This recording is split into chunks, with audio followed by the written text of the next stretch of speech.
নমস্কার বন্ধুরা, আমি মাধবী। আর আজকের আমি একটা একাদশীর থালা নিয়ে চলে আসলাম।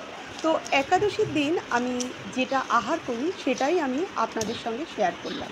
তো সেই জন্যে আমি এখানে একটা মিল্কশেক বানিয়ে নিচ্ছি, যেখানে আমি শুধুমাত্র আম আর কলা আর দুধ আর দুটো এলাচ দিয়েছি।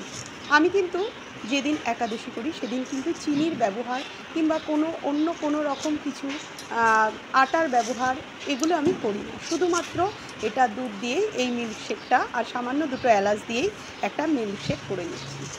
আর তাছাড়া আমি কিছু ফল কেটে নিয়েছি, সেই ফল দিয়েই সুন্দর একটা থালি সাজিয়ে নিচ্ছি। আর এইভাবে আমি সকাল এবং রাত্রে এইভাবেই আমি আহার করি এবং আমি ভগবানকেও এই একই আহার দিই।